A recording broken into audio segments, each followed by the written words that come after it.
Hey everybody, welcome to a special edition of Hot Takes with Billy Biz. Now this week we are answering your questions. You may remember I put up a tweet just a week or so ago asking for all of your questions and I would answer them with Mr. Ed Greer, but we wanted to do something a little bit different. See, a lot of you maybe don't know that every week when Ed comes in to Screen Junkies, we actually carpool together. And a lot of people were asking back in the day if Roth and I could record our podcast together of talking on the phone. It was a little bit different because Roth wasn't in the car with me, but Ed is actually in the car with me. And today we decided, why not just record it? Let's just see what happens. Let's answer some of these fan questions. And let's do it in the car. So let me know what you guys think of this episode. You can hit me up at Billy A. Patterson on Twitter or hit up Ed at Ed Greer Destroys on Twitter. We kind of had fun. We maybe want to do this as a separate show of just us talking in the car, but you may hear some outside noise. You may hear some of the traffic going by. You may even hear us escape death once or twice as I'm driving. So, with that being said, sit back, relax, and enjoy a special episode where we answer your questions. Warning. The following podcast features views and opinions that are likely to trigger the extreme fanboys and fangirls who disagree with them. Listener discretion is advised. Wouldn't it be at almost the same level if you just put it right there?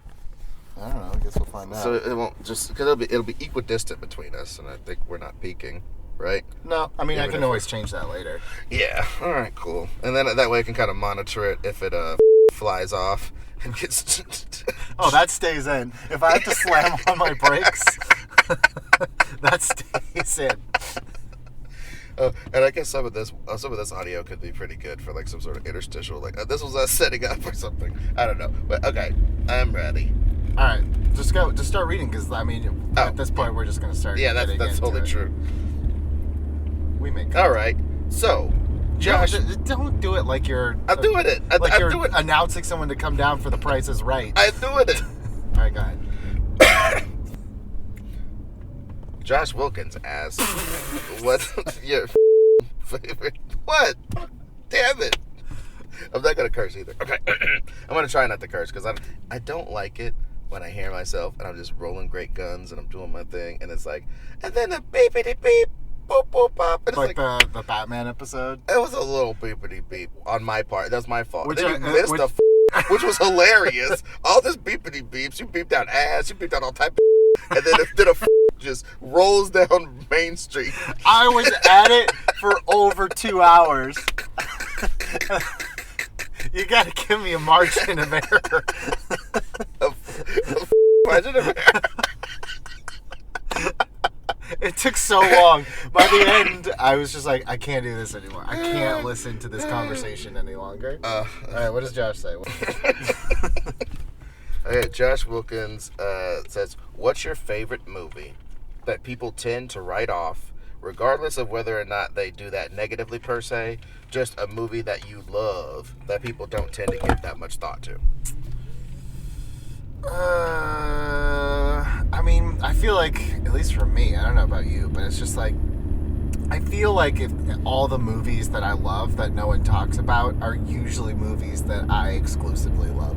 Like, I don't feel like if something's like beloved and great, people are going to talk about it in some form or fashion. No one's talking about Billy Zane's The Phantom. They should. And why should they do that? Because it's Indiana Jones as a super... What do you do about it? Yeah, what do you want me to do about it, a-hole?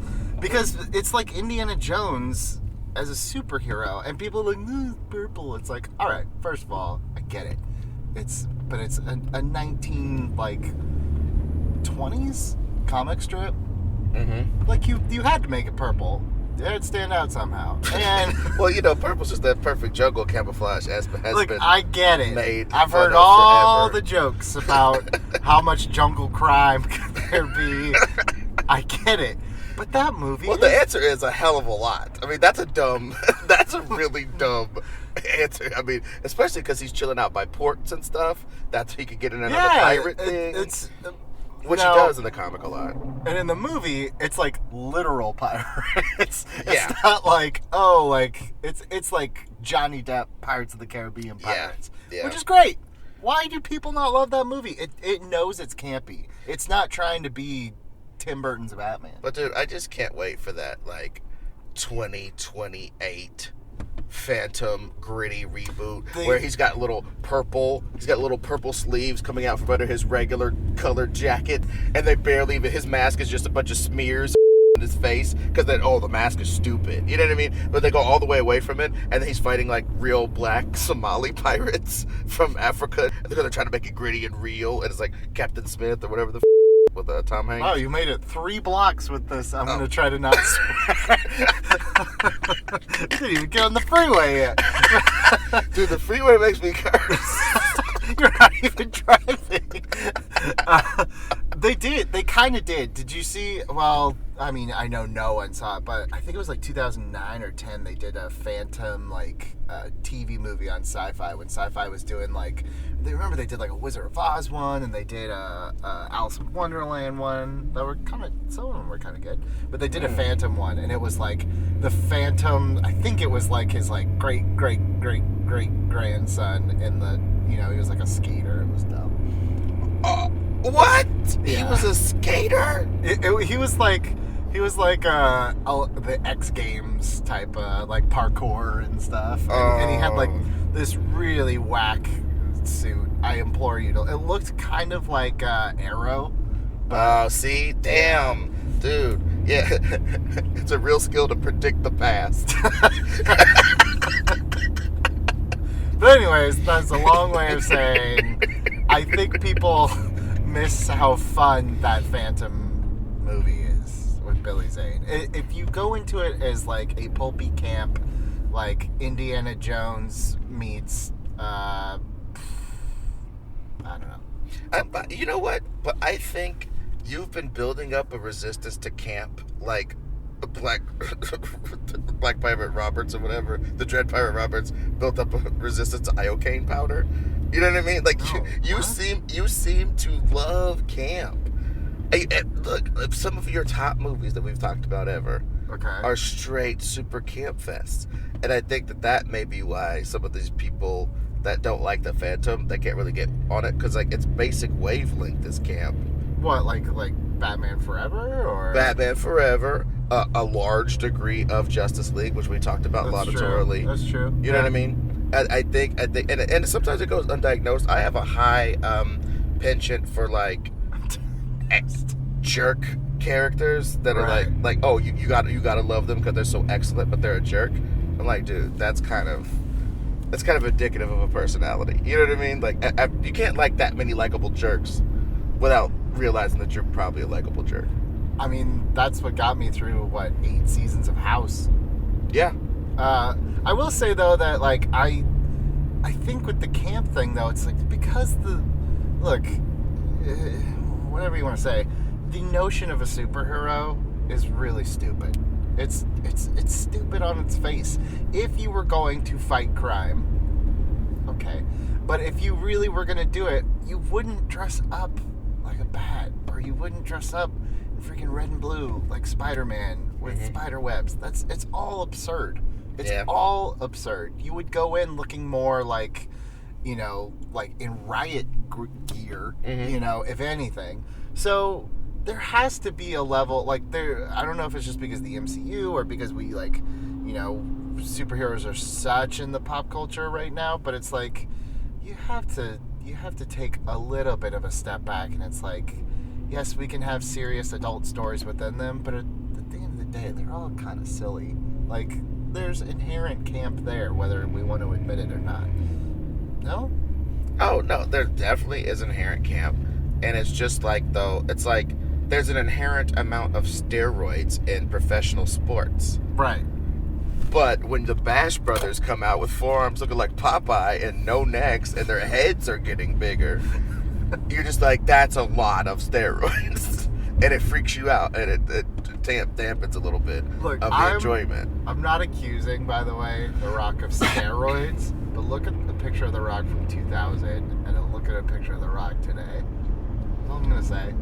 His head is a different. It's a different genus. Yeah, well, that you just got us rock bottomed. We're gonna be out somewhere, and we're gonna get rock bottomed and stone cold stunnered. Oh, I would take a stunner over a rock bottom. Rock bottom, you're just flat on your back. Stunner, I don't. The rock bottom is basically a choke slam, right? It's like I mean, a modified choke slam. Kind of, yeah. I mean, you're just falling like flat on your back. I mean. Rock bottom, that's one of those ones, and I say this about wrestling a lot, like some of their like finishing moves, like I feel like that would hurt the person that was doing it just as much as the person it's like a suplex? Like he takes a little damage You put your arm around them like you're kind of doing a weird bro hug, and then you just slam them down. Yeah, okay, yeah. That's just a different way to get the leverage to do a choke slam. Not quite. It doesn't require the person to sell so right, much. Exactly. Okay. Dude, and what's funny is there was somebody on Twitter that said, was like, hey, Billy, Eric, everybody, do a wrestling show. And it's just like, I like Dusty Rhodes. I like Ric Flair. I like The Rock. And I like Stone Cold Steve Austin. That is about it. You know what I mean? I could not be possibly qualified to do a wrestling show because I like those people. I think you don't like the act or the art of wrestling. I think, especially from the people you just named, you like the showmanship of wrestling. Oh yeah, well I know about good wrestlers. Like I used to watch ECW with my boy. Watch like the Dudley Boys and what's his name, Sabu, and people just jump off and land on their heads on stuff and jump through barbed wire and land on piranha carcasses, whatever. And all this wild stuff they used to do for $3. Carcass. As soon as I said it, I heard carcass. It's a porpoise carcass. You'll be sleeping with the fishes with your carcass. Cut that out. Nope. No, of course not. So, okay. So, my answer for the overlooked movie thing would be Conan the Barbarian. And I'll say it before I say it again. I was talking to and we were backstage at one of the Screen Junkies where we were doing movie fights live at San Diego. Like, I guess it was 2 years ago. Okay. And we were talking about something. I said, hey, you know what overlooked movie, Conan the Barbarian? And she goes, I'd have to take your word on that. And it was like, and you could probably edit out some of this. But anyway, the bottom line is, I felt so offended that, okay, first of all, you're going to have to take my word on it. Like, you'll never check it out or you haven't seen it. That's weird for, like, a film person. You know what I mean? And then I was like, it's because people think that movie's just a meathead garbage fantasy. She likes stuff that's empowering and cool, and she doesn't see that movie as that. And that's not, any shortcoming on her part. It's just like, people don't see it that way. And I went back and I was like, that the character of Valeria in there is one of the baddest women seen in a movie up to that time. The movie has good special effects, especially for their time. Arnold Schwarzenegger is used the best he's ever been used outside of the first two Terminator movies, as far as I'm concerned, as far as acting. It's fantastic. I've never seen it. It's fantastic, dude. I think I own it. It's probably on your weird Billy thing. Your repository of movies you keep in your bat cave. Yes, it's somewhere in there. I know. I bought. It was one of those ones where it was like, oh, it's $5 on a Black Friday. Why not? But I've never watched it. Dude, you have to. This has turned into an entreaty plea. I entreat you. But for real, that movie is good, dude. And it's like, it might be one of those movies where where it's been ripped off so much as far as how it displays the certain barbarian lifestyle that you might think, oh, this is just a crummy 70s version of something I saw in 1980 something or 90 something that was better. But like, I think that movie being so good is a real reason why they couldn't relaunch Conan with Jason Momoa. He also, though, to be fair, was not like the man yet. He wasn't the man yet, but neither was Schwarzenegger at the time. That movie kind of made him the man and let all those other dominoes fall, because it was before Terminator, it was before a lot of stuff. It was after Pumping Iron, obviously. Was it before Hercules in New York, which is fantastic? No, it wasn't before that, but I'm sure Hercules was a good research. He's like, okay, this is how I carry my mythological muscles. Hercules in New York is so bad. That was the first movie that I ever watched, like, oh, you have to see this movie, it's so terrible, let's like get a bunch of people together and have like it introduced you to So Good It's Bad. Yes. So Bad It's And then Good. it was like Hard Ticket to Hawaii, those types of like, those event type movies. All right, Yeah. New question. Okay. Indiana Steve asks, what comic/graphic novel most deserves a big screen, AAA budget, and on what merits? Who should star and direct? I don't know what's left. I've always wondered someone at some point, because I feel like the last big kind of comic series that has really no life outside of the comics, but it has a healthy life in the comics, is Saga. I'm like, who's gonna do it? Who's gonna, like, who owns the rights? Is it gonna be like someone's tent pole for streaming? Or, because I feel like that one is so episodic that to do a movie would probably be terrible. Yeah. I feel like you got to make it a streaming series, but you also have to make it like there's sex and like a lot of violence in that one. But hey, Amazon probably do it. Yeah, maybe Amazon. I don't know. Well, one of those places that like, money's no object, money's not real. We're Enron type of entertainment sources. Whoever does it though, like, Saga's a tough one to nail the tone. So I'm really bad at the who should direct questions. I always have been, because it's like I'm not a fan of directors. Like, there's really no director minus Quentin Tarantino that their name on it will make me go see it. I'm just like, it's kind of like who's your favorite band, or one of those things where it's just like I just like certain types of songs, and it kind of doesn't matter who sings it. Dude, that's a great idea for a tour. It's like, okay, everybody hates going on tour, and everybody hates all the overhead. So what if we could get select cities to just have bands come and play one or two songs that everybody likes for the playlist? Yeah. Get off stage and have the other band come up and do, like, you have like Rush play Tom Sawyer and the other one that the regular people like.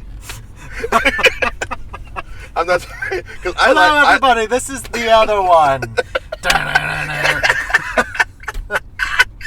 I mean, dude, don't at me. I like Rush, and I know how they have a bunch of songs, but I'm just saying, like, the one that the average, not obsessed Rush fan would like Tom Sawyer and another one.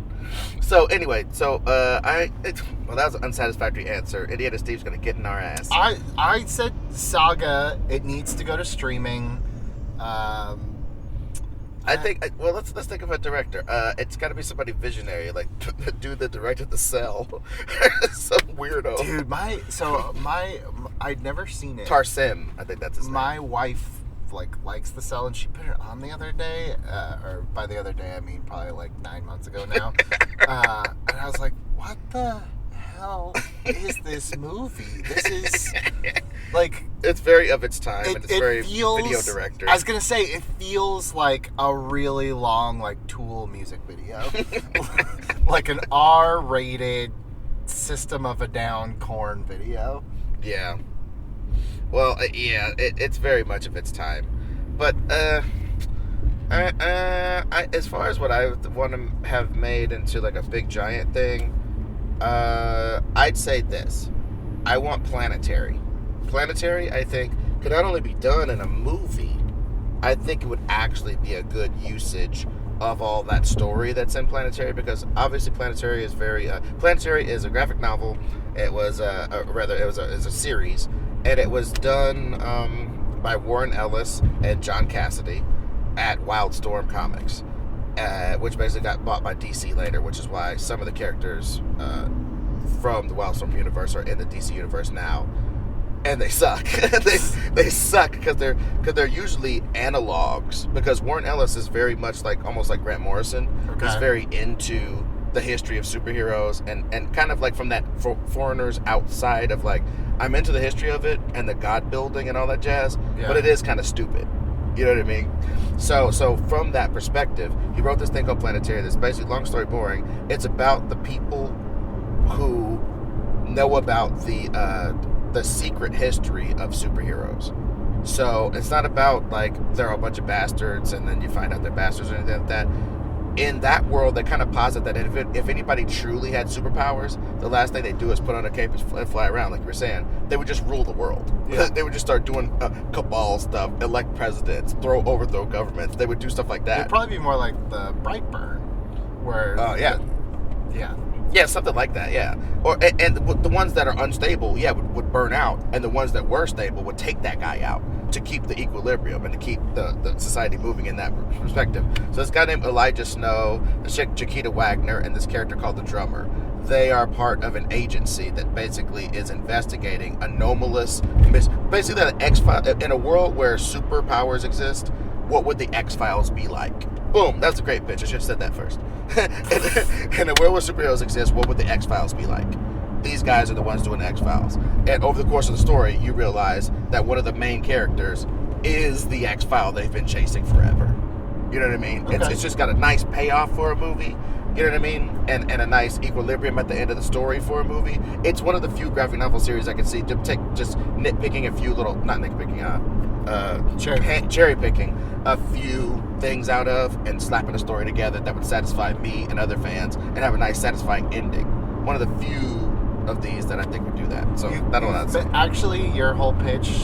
You made me amend my answer to the first question because that reminded me a lot of Chronicle, which was a movie that at the time I really loved. Have not watched it since it came out, and I know there's a lot of bags attached to that movie. Right. But I remember that being such a cool, realistic use of like if kids got superpowers, which would probably turn out pretty bad. Right.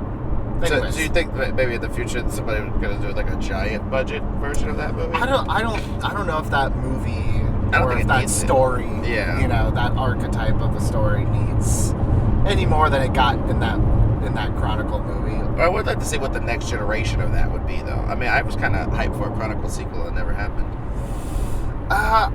I think it ended perfectly, honestly. Like kind of like the first Matrix, where something huge has been introduced and just deal with it, world. Right.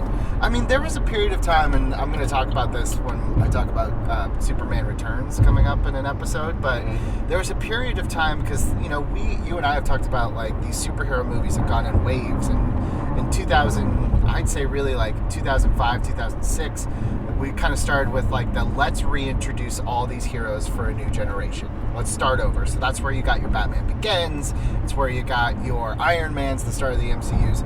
Then after we got all these origin stories out, it's like, all right, now what do we do? And that's where we started to kind of see the deconstructionalism period with like your Civil Wars and your Batman v Supermans and your Man of Steels. Like, how do we take these heroes now that you know and kind of break them down? But I feel like movies like Superman Returns, which was 2006, or Chronicle, which was a little bit later, they were almost just like too early trying to do the deconstructionalism thing, Yep. Like, that's the thing about these superhero movies that's fascinating to me is like, it's not so much like, oh, this character didn't hit at this time. It's like, no, it was like the approach that you used, you were just too early, or you were a hair too late, No, I absolutely agree with that. And I think the only thing I can amend to my answer is I think I would attempt to cast it. There's a character called Elijah Snow. He's an older man with graying hair, and it turns out he's like centuries old, basically. No, he's at least like a couple hundred, I think. Anyway, he fought Dracula.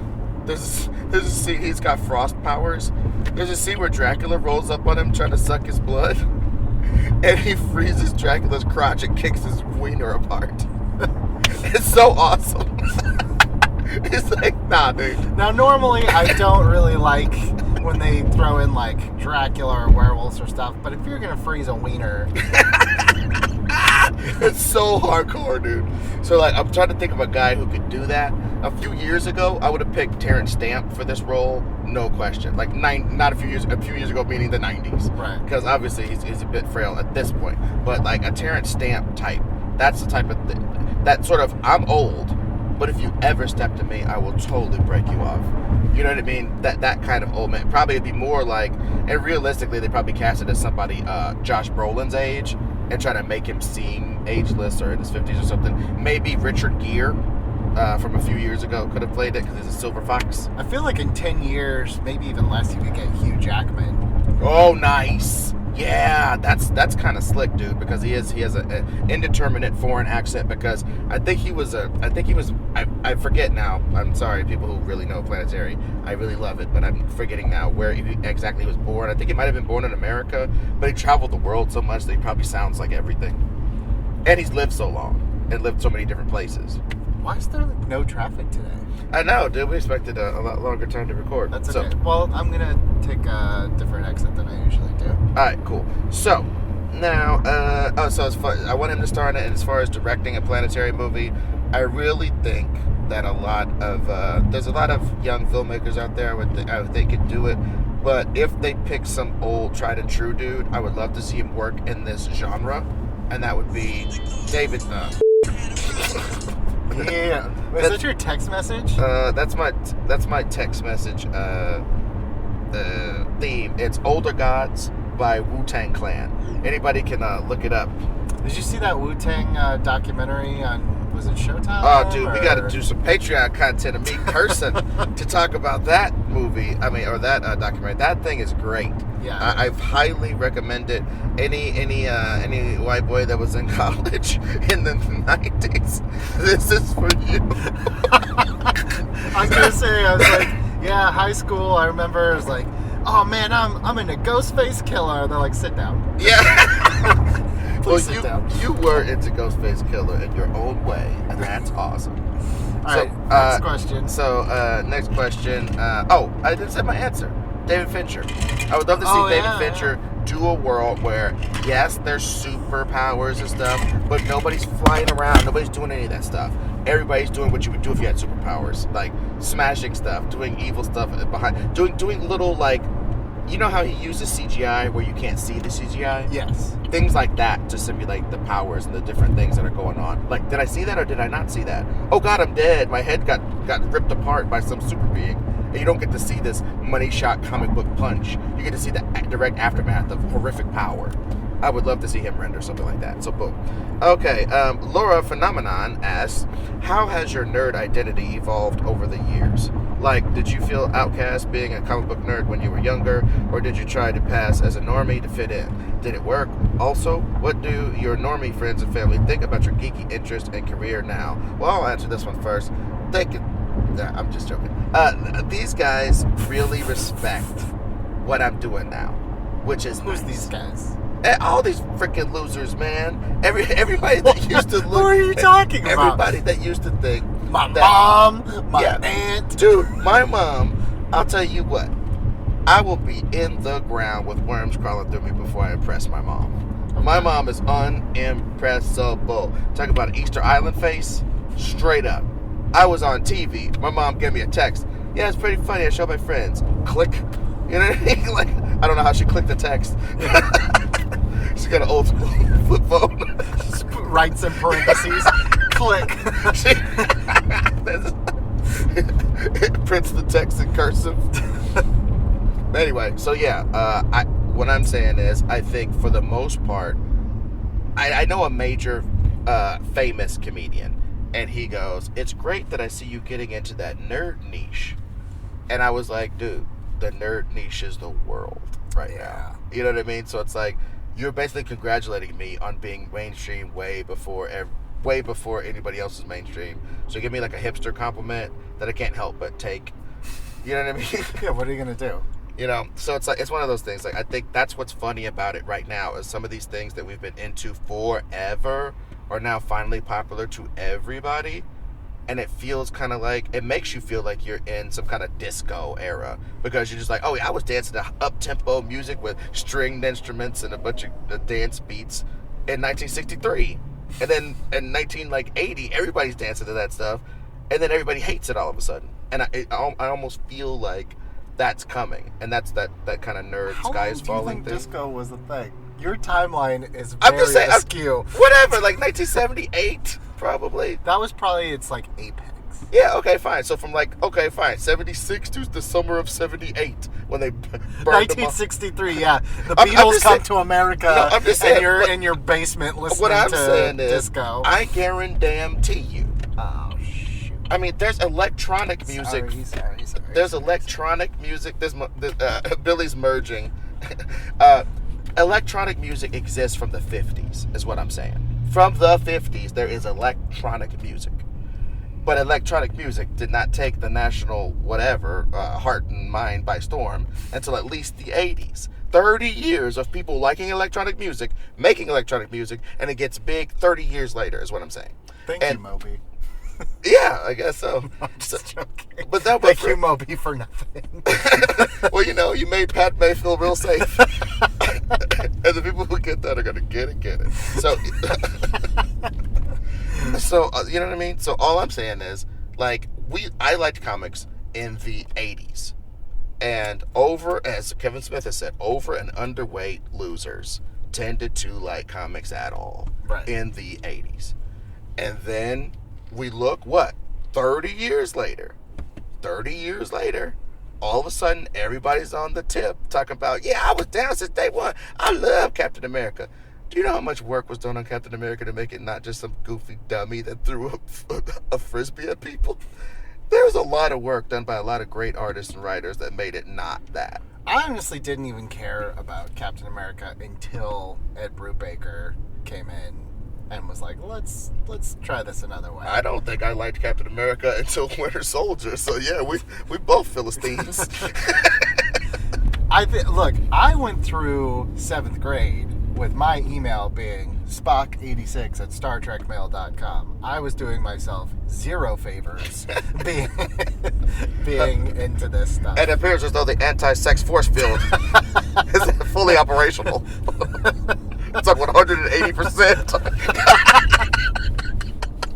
And I feel like Star Trek still is maybe one of the last things that it had a moment where it seemed like it was going to cross over with the first J.J. Abrams movie, and then it was like they backpedaled real fast. Like people were like, "Oh, this is no, it's still Star Trek." Dude, in my personal opinion, the action lobotomy that was given to Star Trek. There's a question later about what's your most hated take. I bet you it's this.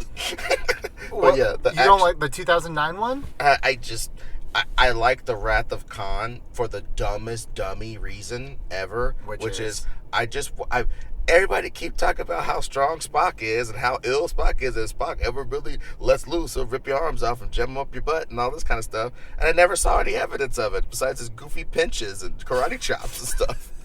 So when he got a chance to really let loose on a dude who deserved it, and they're both super soldiers having a fight in that second one, the Wrath of Khan one. I thought you're talking about Into tight. Dark. I thought you meant the actual Wrath of Khan. I was like, I don't think we watched the same movie. Oh yeah, Ricardo Montalban fighting Carl Urban. No, it wasn't Carl Urban. It was Zachary Quinto. Yeah, that happened, right? So you mean Star Trek Into Darkness, which was like a rip-off of a lot of Wrath of Khan. Well, yes. That's what I'm talking about. And I feel as though the first one, like they're playing sabotage while young Kirk runs a sports car off of a cliff. It's like, you guys are trying real hard. You're trying real hard, Ringo. But the second one, I felt was like, hey, let's give ourselves over to the dumbness of this and the retread nature of it and just have fun for a damn second. And I thought that one was kind of good. And then they made another one with like dirt bikes in space. I'm like, what? This is what? It's like you went too far. Back it up a little bit. Yeah. I don't really like Star Trek Beyond. I think it's just bland. How can a movie with dirt bikes and a crashing Enterprise be bland? And yet here we are. Here we are. Yeah. So okay. So wait a minute. So yeah, that's kind of how I feel about that. And so do you feel the same as far as how it's evolved? It's one of those things where it's like you try not to try not to be a gatekeeper in the sense of like, you know, this is my thing, stay away from it. Mm-hmm. That being said, there's also this, like, there's this inherent sense of like, well, I suffered through the terrible years, and now everyone else just gets to stroll in when it's cool. It's like, yes, you know, so that does feel like that a little bit. There is the tug of war of like not being a gatekeeper versus also like, I don't know, where's my medal for putting up with, Yeah. you know, because look, we suffered the slings and arrows. There were definitely that we imagined. I don't want to say like, yeah, like liking Batman or liking X-Men wasn't cool, because it wasn't, because everyone watched those cartoon shows, but it was like, then if you took it a step further, yeah, that extra step was serious business when we were kids. That right. extra step into true fandom, not just the most acceptable version of it type of stuff. Correct. And I think that's really was punished. Yes. I think that's where it was like, yeah, I watched the X-Men cartoons. Oh, sweet. I have this, like, you know, the newest issue of, oh, no, I don't, no. What? Yeah. Like, calm yourself. Dude, I used to be at Boy Scouts as a little kid, and there was two of us that had, like, our trunk. Other kids' trunks would have clothes, and it was, I'd have, like, 3 pair of drawers and a gang of comics. But I also think the difference, too, and I think this is, like, kind of what makes me sad about, like Star Wars fandom, lowercase f, is when I was a kid, so I wasn't into Star Wars at all until the special editions. Those came out, and it was as if I had discovered it myself. Seeing them on the big screen, and then you come out and all the toys and everything. It was like, wow, this whole world of Star Wars. I didn't have in my mind like, oh, what did they change? Or, oh, this isn't Star Wars. I didn't have criticisms. Like, if I didn't like a part, I just didn't think about it. Like, my brain would just speculate. It would just be the what if. I played a lot more because I was a kid. And I kind of feel like that's still how I approach some of my fandoms, because it's too tiring to you are the human being on this earth that isn't mad at Crystal Skull or Indiana Jones and the Crystal Skull. No, I feel like you're the person that's not mad at it, and I think that's beautiful. Like your innocent childlike wisdom. Because it's like, how many times as a kid you get 3 Indiana Jones specifically? It's like, you know, those are, every movie is a new adventure. It's really not a continuing story, which I freaking love. Right. But it's like, what if there was a time where Indy, you know, had aliens? That'd be kind of neat. I wonder what that would look like. And then you saw it, you're like, okay, next adventure. I wonder if Indy, like, right. Like, I just don't see this, like, I don't know. I think that's, to make a long story short, the one thing that I like lament about my fandom as a kid as opposed to now is like, now it's like, you know, especially working in this industry, it's all about the critiques and criticisms and this-isms and that-isms, where it's like we stopped celebrating and we stopped imagining our fandoms a long time ago, and that's what bums me out. Well, the only counterpoint I'd make to that is I think a lot of started imagining a little bit too damn much. Sure. You know what I mean? Because they start being like, oh, yeah, so in the next one, Kylo Ren's going to throw his lightsaber through the Death Star. It's going to come back into his hand like a boomerang. He's going to do a ninja flip. It's like, no, he's probably just going to hack away like a dumbass like he always does, because that's the way these filmmakers have chosen to display his and that's fine, because it's not you. You go make your own thing. Or like Daniel Warren Johnson, a brilliant artist. He has drawn so many Star Wars comics for free, little ash cans that he's put online and stuff, that are brilliant. They're brilliant reimaginings of Star Wars. They're so faithful and good. You know what I mean? And his graphic style, he draws like that scene when Darth Vader's just mowing through those guys in Rogue One. He draws stuff like that for fun. Like just intestines coming out, heads popping off. Stuff you would never be able to see in Star Wars. But so he gives it to you. So I don't know why people don't go that route more than just making up all this fanfic and then throwing tomatoes at the screen when they go see the movies. I mean, I don't get that. That's like a lot of these big fan or tentpole movies. It's like, that's not to say that these movies are above criticism or that some of the criticisms aren't valid, but a lot of times criticisms are, well, that's not what I thought it should be. It's like, that is not a valid criticism. And also, that's not what I would do. Now that I saw what you did, now I got all these damn ideas. Oh, I run into that as a screenwriter all the time. Once I throw down the first draft, all of a sudden you got all these extracurricular ass ideas. Well, how about I thought of half of your whack ass ideas and threw them out before I even executed my idea? Because watch this. When I put your idea in, you see how this falls apart? You see that? That right there. You know what I mean? These filmmakers, I wish I could put them one-on-one in a room with the people who think they can write better than them and watch them break story together. And see which one's a pro and which one's just some dumbass. There's people now that they watch 100 movies and they're like, well, I understand film. It's like, well, I could watch 100 hours of Food Network. That don't make me a damn chef. Right. Like, it's the same principle. Just because you know how to put some parsley on the side of the plate don't make you Guy Fieri or whatever. I watched 8 seasons of House. That don't make me a damn doctor. So... and people are going to get mad that I use Guy Fieri as an example of a chef. I'm just surprised I got 2 House references in one episode. Well, that's the thing about doing what you want to do. All right, we probably got enough time for one more question. All right, let's go. On this one. So I think we should break this up because we got like 7, 8 more great questions, dude. All right, we'll do this again. All right. It's not like I don't take you every week. Oh, damn. Let's go. Yeah, we almost died, everybody. We definitely almost died because Billy thinks he's Indiana Jones for real. I know. I was good. Hit by a West Hollywood boulder just now. Damn. Hey. So, okay. I'm trying to look for one that we can answer really quickly. Were you listening, Neo? Were you listening, Neo? Were you looking at this lady?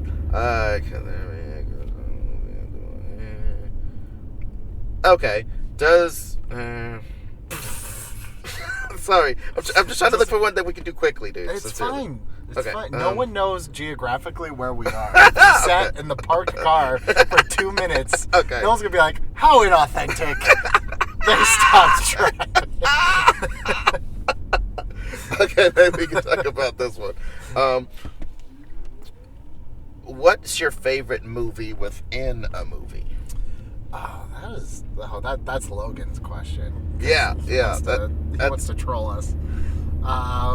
Okay, it's not a movie within a movie. It's a movie within a TV show. But there's this, I think it was like a Super Bowl, like after the Super Bowl episode of The Office, where it's like Jack Black, and it's not Judi Dench. It's who is it? I'm butchering this. But anyways, they do like a parody of like a romantic dramedy, and the shots that they chose to use were just hilarious and on point. It was probably the only thing funny in that episode by that point. Oh man. I mean, that's when The Office look, I love The Office start to finish, even the ones no one will watch, but there were definitely like some drop-offs in quality. And that's, I think, around where it started. But the movie within that episode is legit funny, and I wish they would have made the whole thing.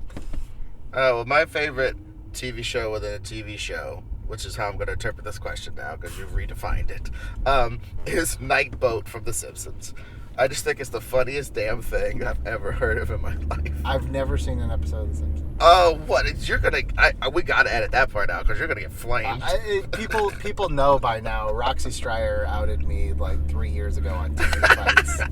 Roxy Stryer, they're hiding under the floorboards. It was the Glorious Bastards moment.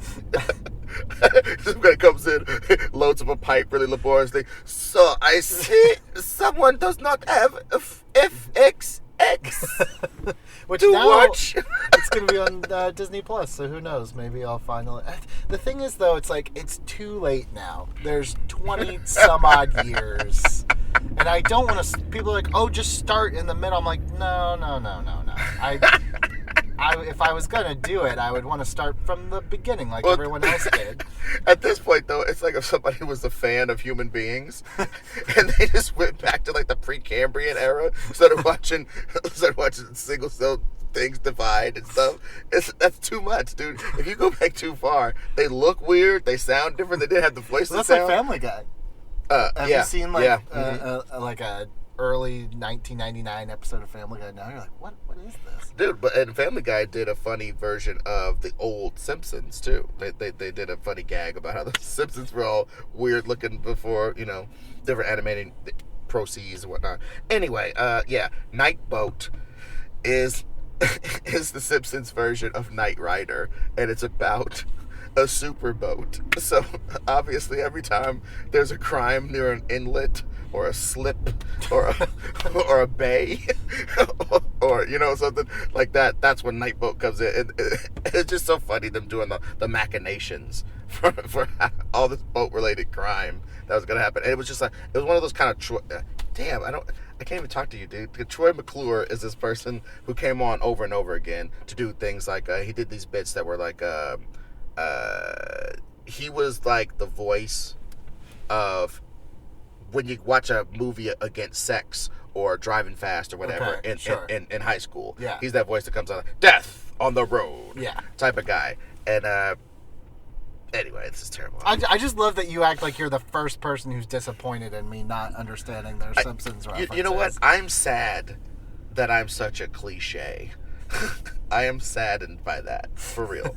I'm saddened that you've made a whole group of cliche people because you haven't watched a freaking cultural touchstone. It's almost impressive at this point. Oh, I am. I feel like Neo just freaking dodging those Simpsons reruns on every station, really. It's like when you discover that Jordan Peterson and his daughter only eat meat. It's like, wow, that's just impressive. You're gonna die.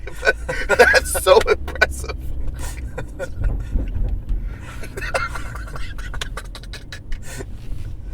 All right, so I think that's a good place to end episode 1. Is it? This is like episode 17. I don't know. Well, episode 1 of our call and response show. Carpool karaoke. Vanilla sweet cream cold brew, as I like to call it. Man, I can't be down with nothing called vanilla. We're going to flip it up. It don't have to be mocha. Obviously, no one's going to see vanilla in the title and be like, that must be Ed. But can we get a caramel macchiato? A latte? I mean, yeah, we still have a lot of questions we didn't even get to. Oh, we have like 8. We were blabbering, blatherskife. Oh, Gizmo Duck. I used to have like Gizmo Duck was like, I had the little toy from the cereal, and that was like, those episodes were always my favorite, is when Gizmo Duck would come on like Darkwing Duck. Talk about the Avengers. That was like the first, like, oh snap, Gizmo Duck is coming to Darkwing Duck. And the launch pad was the freaking Nick Fury of it all. Let's go around these. Because it's so funny. This part of the, this is done during our commute. There's one part of our commute where you come into the parking garage, and there's always some dumb old lady in the way. You gotta or somebody trying to do an 87-point turn, and you're like, dude, I'm gonna be on air in 2 seconds. Can't you get? Oh my god! It's like these people don't understand that I'm late. And the parking attendant lady here, three of the people are so nice and so sweet, and one of them is just the spawn of Satan. Well, she's got to stand out. Just terrible.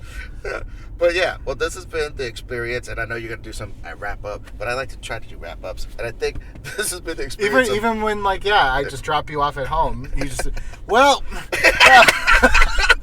What did we learn thanks today? Thanks for the drive today. Go ahead and like and subscribe. Also, my dude, Patreon, don't forget. Don't forget. Like, what are you talking? Get out of my car. Carpool Patreon.